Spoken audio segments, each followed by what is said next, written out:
Hello and welcome to Wisdom Trek. This is Guthrie Chamberlain, and I'm your guide to wisdom and creating a living legacy. Thank you for joining us for our 7-day-a-week, 7 Minutes of Wisdom podcast. This is day 91 of our trek. Yesterday we finished exploring the trail of our 10 waypoints on making wise decisions. For the next few days, we will consider what it means to hike with a limp. We are recording our podcast from our studios at the Big House in Marietta, Ohio.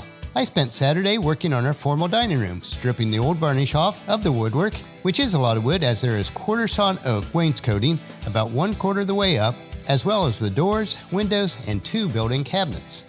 In other rooms that I have already completed, I used paint and varnish remover, which is quite caustic and messy. For this room, I've decided to try a different tactic and use Scotch-Brite hand scrubbers and mineral spirits. While it does not strip quite as clean down to the bare wood, it did do a good job of removing the varnish without as much mess, cleanup, and toxic fumes. Seems like with each room that I work on, I come up with some slight way of improving the process. With the size of the house and the renovations I still have left to do, I still have many opportunities for improving this process.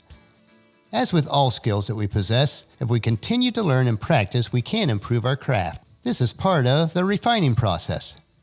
And it's time now to head out on our trek for today, and as we climb a steep and very rugged trail, I want you to think about how difficult it would be if we were to hike this recovering from a broken hip or hip replacement. I have a few friends that have gone through this painful surgery and recovery, some even within our Wisdom Trek team that travels with us each day. And while I haven't personally experienced hip issues, from my understanding, it leaves many with a permanent limp and a pain that never fully goes away. Now, all of us go through our trials and tribulations in life that can leave us with a limp that affects us throughout our lives. This can be a very humbling and refining process for us. From a figurative standpoint, ask yourself, what has caused me to limp, and what have I learned from it? Has this situation changed who I am? There is a saying that I've heard that we should never trust a leader who doesn't walk with a limp. Now, the saying originates from the story at the start of the nation of Israel as recorded in the Bible in the book of Genesis, chapter 32, verse 22 through 32, where Jacob, the grandson of Abraham, the son of Isaac, wrestles with God. And this is the story. During the night, Jacob got up and took his 2 wives, his 2 servant wives, and his 11 sons and crossed the Jabbok River with them. After taking them to the other side, he sent over all of his possessions. This left Jacob all alone in the camp, and a man came and wrestled with him until the dawn began to break. When the man saw that he could not win this match, he touched Jacob's hip and wrenched it out of the socket. Then the man said, "Let me go, for the dawn is breaking." But Jacob said, "I will not let you go unless you bless me." "What is your name?" the man asked. He replied, "Jacob." "Your name will no longer be Jacob," the man told him. "From now on you will be called Israel, for you have fought with God and with men and have won." "Please tell me your name," Jacob said. "Why do you want to know my name?" the man replied. Then he blessed Jacob there. And Jacob called the place Peniel, which means face of God. For he said, "I have seen God face to face, yet my life has been spared." The sun was rising as Jacob left Peniel, and he was limping because of his injury to his hip. Even today, the people of Israel don't eat the tendon near the hip socket because of what happened that night when a man strained the tendon of Jacob's hip. What we see at the end of Jacob's all-night struggle, God touched the socket of his hip and damaged it so that from that time forward, Jacob always walked with a limp. This encounter with God changed him in other ways too. He got a new name. He moved on to a new phase in his life and was now fit to lead a new nation that exists to this very day. There is a remarkable quality that can come from the lives of people after they have wrestled with God or with life's issues, and the resulting limp is a sign to themselves and to others that God has humbled them. Now, we have some pithy little statements that we like to throw around, like, "When life sends you lemons, make lemonade." It makes tough times seem so easy, but life isn't so simple, as you know, and lightweight phrases do little to recognize the challenges that we actually wrestle with. Now, I was personally on the wrestling team in high school, and I understand firsthand how strenuous and difficult physical wrestling can be. It requires a lot of discipline, sacrifice, for we're burning off fat and promoting muscle growth to gain the strength and the focus which is required to become refined enough to be victorious. And I have to say, Paula and I have had to wrestle with some of life's issues also, in the form of a business loss, financial downturns at times, death of loved ones who were very close to us, and moving for work purposes, and these are things that we had never have chosen for ourselves.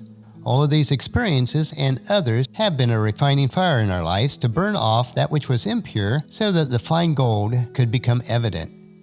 And we realize that there may be other times of such trials in our future.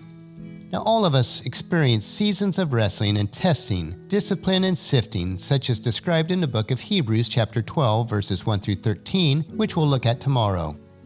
We may wrestle with health issues, financial stress, depression, relational difficulties, brokenness, failure, loss, grief, and desert-type seasons in our lives and on our spiritual journey. If we don't anticipate and expect them, we will be surprised and confused when they come. For the next few days, we'll travel on some key trails as we prepare ourselves for these types of seasons of our lives. And the first trail that we'll look at today is Perspective is Everything. A perspective of places of sickness, pain, and challenges in our life probably needs some thought. We would be well served if we take some time to develop healthy theology around pain and the hard things of life as a Christ follower.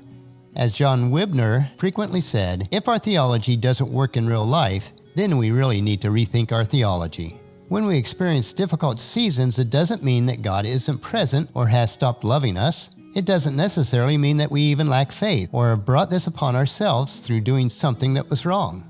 Following Jesus doesn't exclude us from encountering pain and challenges in our lives. In fact, we are told in scriptures to expect it. A robust theology equips us with the knowledge and expectations that when pain comes, God walks us through it. These difficult realities are part of life. In the now, and that which we haven't fully experienced, is God's kingdom and of God's commitment to us as children so we may grow up into Him. Our perspective is important because it affects how we respond to the hard things of life. Will we see these seasons as a reminder of God's lordship and loving activity in our lives can lead to greater intimacy with Him? Or will we see them as evidence of His absence and lack of love, which leads to bitterness, fear, and isolation from Him and others? C.S. Lewis reminds us that God whispers to us in our pleasures, speaks in our conscience, and shouts in our pains. It is His megaphone to rouse a deaf world. Pain and suffering can help put things in perspective, value what is truly valuable, and be a transformative tool in God's hands. We have barely scratched the surface of our trek that we've embarked on today, but that is the end of the trail for today, so come along with us on our hike tomorrow for another day of Wisdom Trek, Creating a Legacy. Tomorrow we'll learn how to prepare for hiking with a limp while we build on today's trek, realizing that we are not alone. Well, that'll finish our podcast for today. If you've missed any of the previous podcasts, please check out Wisdom Trek at iTunes, Stitcher, SoundCloud, Spreaker, YouTube, or on wisdom-trek.com. If you enjoy these daily doses of wisdom, these little nuggets that we consume, I encourage each of you to take the time to invest in yourself in the following 3 ways. First, invest with your time in improving Wisdom Trek by leaving your name, email address, and comment on the website so we can provide you with wisdom and insight that best fits your needs. Second, invest in yourself by listening to the 7 minutes of wisdom through Wisdom Trek each day. And third, invest in the lives of others by sharing with your family and friends, either in person or online, to journey with us on our Wisdom Trek. The journal for today's podcast can be found at wisdom-trek.com, where we also have pictures, tweetable quotes, wisdom nuggets, and free resources. Thank you for allowing me to be your guide, your mentor, but most importantly, your friend, as I serve you through the Wisdom Trek podcast and journals each day. As we take this trek together, let us always live abundantly or fully, love unconditionally, listen intentionally, learn continuously, lend to others generously, lead with integrity, and leave a living legacy each day. This is Guthrie Chamberlain, reminding you to keep moving forward, enjoy your journey, and create a great day every day. See you tomorrow.